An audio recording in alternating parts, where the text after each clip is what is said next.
Your excuses will destroy you and take everything that you ever wanted from you if you let them. Doesn't sound like a friend. No, it's definitely not a friend. It's definitely not a friend. It can seem like a friend, just like your friend that keeps feeding you drinks at the bar can seem like a friend, but are they really helping you in any way, shape, or form? No, they're not. They're not. So when your excuses make you feel a little bit better about the fact that you didn't execute on what you needed to execute on, then they can make you feel better, but they're not helping you.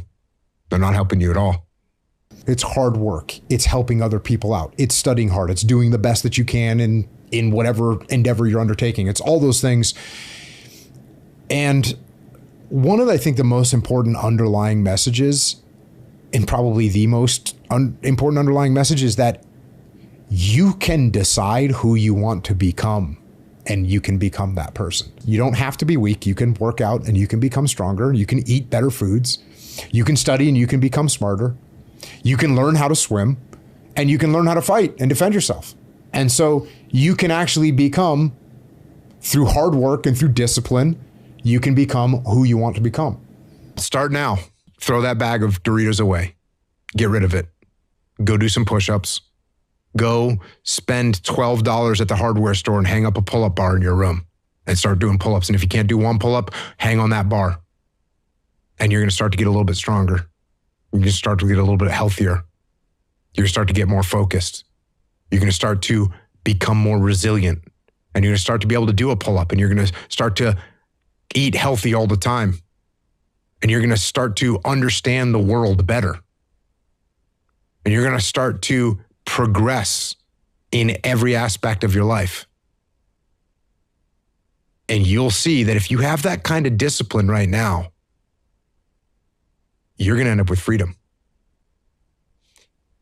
And if you don't have that kind of discipline, and you keep eating those Doritos, and you don't work hard, and you don't exercise, and you don't apply yourself, you're going to end up shackled. You're going to end up shackled by a boss that you don't like, doing a job that you don't like to do, with sicknesses and diseases that you don't want, relying on people that you can't even count on, alone.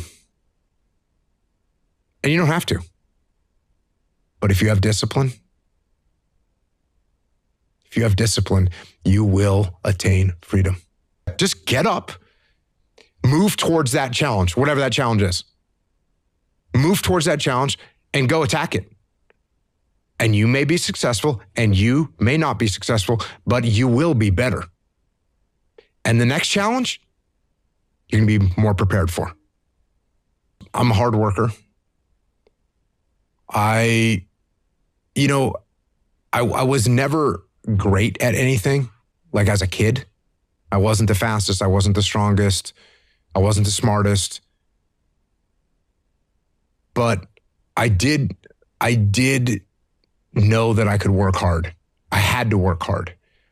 And I listened to people. I didn't think I knew everything. Even when I was young and arrogant, like we all are when we're 23 years old or 22 years old and you're young, you think you know everything.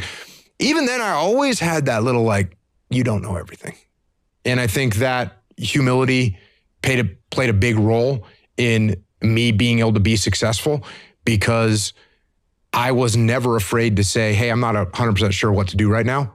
What do you guys think? Or, hey, I feel like I've reached the limitations of my thought process. I need some help. And so I think that's one of the main reasons that I was able to do a good job, to do a good job. Are excuses the opposite? Excuses and blame, is that the opposite of extreme ownership? That is the opposite of extreme ownership. Extreme ownership is, this went wrong, this failed, didn't accomplish this, and it's not the fault of my boss, it's not the fault of my girlfriend, it's not the fault of my parents, it's not the fault of the weather, it's my fault. And I'm going to take ownership of it, and I'm going to fix it. That's what extreme ownership is. And this is a very difficult thing to do because it hurts.